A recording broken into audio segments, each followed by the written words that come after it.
Hey guys, Shadolance back with another review. Today I'm going to be doing a gun that I'm actually not very good with at all. I'm going to say that right off the bat. It's not a bad gun by any means, but I'm doing the Kriss.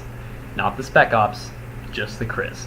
Has no attachments on it, and it has the weirdest clip size in the history of the world of 28.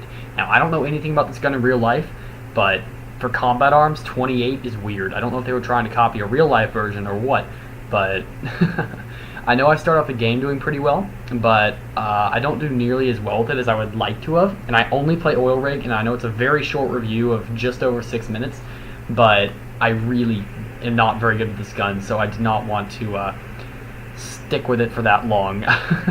It's not a bad gun though. This gun is actually great. It's just not my style of gun. It's a very unique gun in the sense that, like, the recoil pattern with the damage is just kind of weird, and the recoil pattern in scope is really weird. So I'm going to hop right into the stats first, get those out of the way. 7 days, you can get this gun for approximately 6,000 GP. You unlock this gun as Sergeant First Class, SFC 2, Sergeant First Class 2. The popularity on this gun is actually very high, because it's actually a great weapon, but I'm just really bad with it. The features, obviously, well, it's fully automatic, and the ammo capacity is 28 of 84, so that's super weird, but okay. The damage is 33, so it's a little bit weak. It's not terrible, though, although the P90 and others typically appeal to me more. The damage drop-off is actually not very good on this gun. The damage drop-off is pretty high, actually, so that's one of the reasons I don't like it. The portability on this gun is 88, so it's super portable. Considering this gun was released much earlier than the new NX ones, like the T2 and Barapi and Famai and all those other guns that came out, this was a very, very portable assault rifle for SMG for the time. The rate of fire is 90, so once again, unlike before those other ones were released, this gun actually has a very, very high rate of fire. The accuracy, though, is 73. That's similar to a P90, so if you think about a P90 spread, that's about what this has, but the overall spread when firing it full and jumping and all that stuff is a little higher. The recoil is 63, but honestly, I think it's a bit of a lie. I think the recoil is actually a bit above that. I'd say the recoil is probably close to like a 65 to 68, somewhere in that range. So the recoil is actually a bit high, especially in scope. It starts going off from like the second shot to the right and to the left, and it goes back and forth, but it also goes up, so it's super hard to control in my opinion. At least it's hard for me to control. It goes up into the right and left, not just like right or just left or whatever. But one thing that I noticed about this gun is it's a headshot machine. Because it goes up a little bit, I get a lot of headshots with this, and it's truly impressive, so I like this.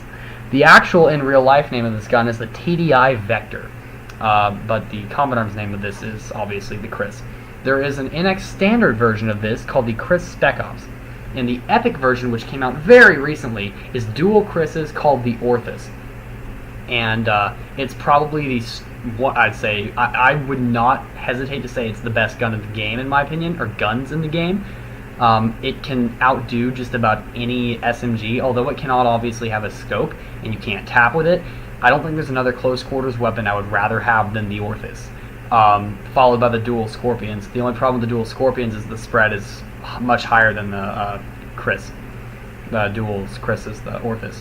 So that's just the thing. The Orthus has a much lower spread. But anyway, I've never actually used the gun Orthus very, very much at all, so I don't feel like I really have a authority to say much on that. Now the Kriss Spec Ops is even better because it has an integrated itech scope and it has a silencer on it. So that's one of the big buffs to do with that gun. So it's a great gun to buy for NX if you don't already have a good SMG. So if you're short on an SMG and you don't really have one that you're very good with, this one might be one for you to try out if the other ones don't work out for you. It's very unique in the way it feels. I honestly think it's one of the coolest looking SMGs in the game. I think it looks completely awesome.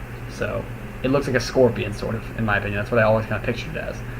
But at any rate, so it's a very good SMG. I'm just not very good with it. So I'm sorry for the bad and short gameplay. I'm not going to be putting music into this review. Too short to do it.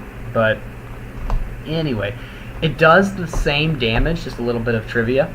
It does the same damage as a MP5A4, but less than the P99. So, just, yeah, that's kind of cool.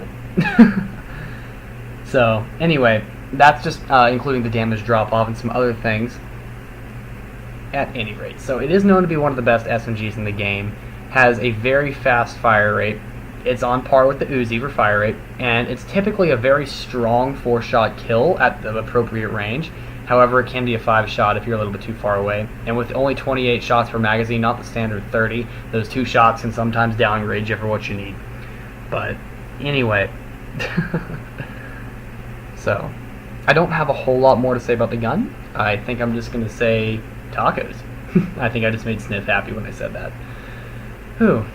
As far as videos that I'm coming out with very, very soon, if you watch my DSR-1 review, you're going to see that I have a list of reviews that I'm putting out over the next couple of days.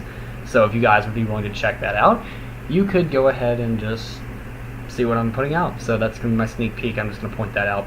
I think I forgot to mention that this gun only has a fully automatic mode. So yeah, it's fully automatic only. No burst mode for this, although I think a burst mode would be very useful in all honesty.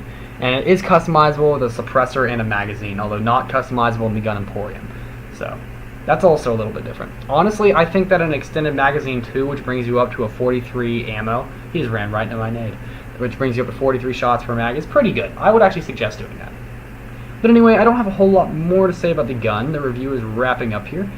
The game's wrapping up, and honestly, I'm kind of glad because I'm not very good with this gun. Don't like it that much. But anyway, thank you guys for watching. Get your friends to subscribe, rate, comment, and subscribe. Give me recommendations on things to do next.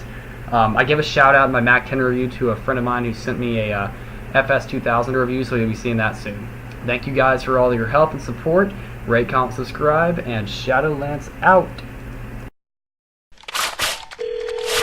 Holy shit! 1 minute. Wait! Who are you calling? Oh no, she didn't just hang up on me!